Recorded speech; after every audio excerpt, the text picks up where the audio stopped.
আজ তোমাদের শোনাবো আমার ছেলের বন্ধু নিতাইয়ের সাথে ঘটে যাওয়া রোমান্টিক এক ঘটনা। ওর নাম নিতাই চ্যাটার্জি, বন্ধুরা ওকে ভালোবেসে নিতা বলে ডাকে। আমার বয়স 35 বা 36 বছর। ছোটবেলা থেকেই আমি খুব কামুক প্রকৃতির। আমি প্রায় 1 বছর আগের একটি ঘটনা বলছি। আমরা গ্রামে থাকি। আমার ছেলে আর ও খুব অল্প দিনের বন্ধু। আমার ছেলের নাম রাহুল। ওকে ইদানিং ব্যবসা সূত্রে বাইরে যেতে হয়। একদিন নিতাইকে রাহুল ফোন করে বলল, নিতা, আমার একটু সাহায্য করতে পারবি? ওপার থেকে নিতাই বলল, কেন পারবো না, কি করতে হবে বল। রাহুল বলল, দেখ না, মার শরীর একটু খারাপ হয়েছে, মাকে একটু ডাক্তার দেখিয়ে আনবি। ও বলল, কেন পারবো না, এখনই যাচ্ছি। আমি তোদের বাড়িতে তোর মাকে আমাদের বাড়ির কাছে স্বাস্থ্যকেন্দ্রে দেখিয়ে এনে তোকে জানাচ্ছি। রাহুল বলল, সে তুই যা ভালো বুঝিস কর।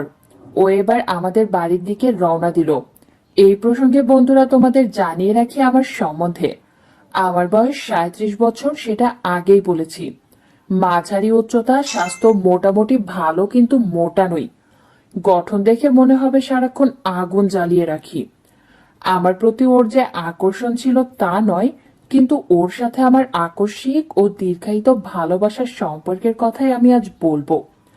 ও যখন আমাদের বাড়িতে পৌঁছলো তখন আমি ঘরোয়া বেশেই আছি। রুমে ঢুকে আমাকে বলল, কাকিমা। আমি একটু অবাক হয়ে বললাম, আরে নিতা, তুই, কি ব্যাপার? যদিও আমি ওর আসবার কথা জানতাম, তারপরেও একটু অজানার ভান করলাম। নিতাই বলল, রাহুল যে বলল তোমায় ডাক্তার দেখাতে নিয়ে যেতে, আর তুমি এখনো ঘরোয়া বেশেই রয়েছো। নাও নাও, কাপড় চেঞ্জ করে নাও। আমি বললাম, আরে নিতা, আমার পাগল ছেলের কথা ছাড়তো, হঠাৎ আমার একটু অসুবিধা হচ্ছিল তাই। এখন আমি বেশ ঠিক আছি। নিতাই বলল, তা হয় নাকি? রাহুল ভাববে আমি খাটুনির ভয় তোমাকে নিয়ে যাইনি। আমি এবার মিষ্টি সুরে বললাম, আরে ও কিচ্ছু ভাববে না, ও একটা আস্ত পাগল ছেলে। নিতাই তবুও বলল, রাহুল যে বলল তোমার কষ্ট হচ্ছে, তাই আমি তোমাকে ডাক্তার দেখাতে নিয়ে যাবই। তার উপর আজ শনিবার, তাড়াতাড়ি না গেলে ডাক্তার শহরে চলে যাবেন। আমি এই শুনে বললাম, সে কথা তো ঠিকই, কিন্তু তোর অসুবিধার কথা ভেবেই আমি না করছি। ও এবার বলল, আচ্ছা তোমার কি কষ্ট হচ্ছে? আমি একটু ইতস্তত করে বললাম, তোকে বলতে পারবো না, খুব অস্বস্তিকর লাগছে। ও এবার কোনো কথা না বাড়িয়ে আমাকে তাগাদা দিল। বেশ খানিকটা পর হেঁটে যেতে হবে এই ভেবেই আমি বললাম, আচ্ছা তুই 1 মিনিট দাঁড়া, আমি শাড়ি পাল্টে আসছি। ও কোনো কিছু মানতে নারাজ। এবার সোজা বলল, তোমাকে শাড়ির চিন্তা করতে হবে না, আগে তুমি চলো। আমি বললাম, তুই 1 মিনিট দাঁড়া না, আসছি লক্ষ্মীটি। এই বলেই পাশের ঘরে ঢুকে পড়লাম। তারপর প্রায় 5 মিনিট পর এসে বললাম, চল, আমার হয়ে গেছে। এইটুকু ধৈর্য তোর নেই? তুইও দেখি রাহুলের মতো আস্ত একটা গাধা। ও এবার ভালো করে দেখলো আমি সেই পুরনো শাড়িটাই পরে রয়েছি, তাই বলল, শাড়ি যখন পাল্টালেই না, তাহলে ভেতরে কি করতে গেলে? আমি খানিকটা লজ্জা পেয়ে বললাম, সে তোর বুঝে কাজ নেই, এখন চল। কথা না বাড়িয়ে হাঁটতে লাগলাম। গ্রীষ্মের রোদ্দুরে ছাতা আর কত রোদ আটকাবে। ভ্যান রিক্সা না পাওয়ার দরুন হেঁটে পুরোটা পথ পাড়ি দিতে হলো। অনেক কষ্টে স্বাস্থ্যকেন্দ্রে যখন পৌঁছলাম, তখন ডাক্তারের রোগী দেখা প্রায় শেষ, তাই তাড়াহুড়ো করে ও লাইন দিল। মাঝখানে ডাক্তার বেরিয়ে দারোয়ানকে নির্দেশ দিলেন যে গেটে তালা লাগিয়ে দিতে, যাতে সবশেষে আমাকে দেখে ডাক্তার ট্রেন ধরতে পারেন। অনেক প্রতীক্ষার পর অবশেষে আমার সুযোগ এলো। নিতাই আমার সাথে ঢুকতে যাবে এমন সময় আমি বললাম, তুই এইখানেই বস, আমি তোর সামনে ডাক্তারকে বলতে লজ্জা পাবো। ও এবার মনে প্রশ্ন নিয়ে কান খাড়া করে আমার কথা শুনতে লাগলো। রুমে ঢুকে ডাক্তার আমাকে বলল, আপনার নাম? আমি আমার নাম বললাম। এরপর বয়সের কথা জিজ্ঞেস করলো। আমি সেটাও বললাম। তারপর ডাক্তার জিজ্ঞেস করলো, এবার আপনার কি অসুবিধা হচ্ছে পরিষ্কার করে আমায় বলুন। আমি ইতস্তত করতে লাগলাম। আমার এমন ইতস্ত করা দেখে ডাক্তার আমাকে আশ্বস্ত করে বললেন, যদি না বলেন চিকিৎসা শুরু করব কি করে বলুন তো? আসলে এমন রোগীদের নিয়ে আর পারি না। আমার লেট হয়ে যাচ্ছে, তাড়াতাড়ি বলুন, নইলে। ওদিকে নিতাই খরগোশের মতো কান খাড়া করে রইল, আমি তা বুঝতে পারলাম না। আমি এবার ভেতর থেকে লজ্জার পাহাড় সরিয়ে দিয়ে বললাম, আসলে ডাক্তার, আমার বিশেষ অংশে ভীষণ চুলকানি হচ্ছে ও সাদা তরল মাঝে মাঝে নিশ্চিত হচ্ছে। এই উত্তর শুনেও বুঝে নিল কেন আমি সমস্যার কথা ওকে বলতে পারলাম না। আমার এই সমস্যার কথা শুনে ডাক্তার বললেন, আপনার পিরিয়ড শেষ কবে হয়েছে? আমি উত্তর দিলাম, এই কয়েকদিন আগে শেষ হয়েছে। ডাক্তার বললেন, আপনার কি নিয়মিত হয়? আমি চোখ নামিয়ে বললাম, প্রতি মাসেই সঠিক সময়ে হয়।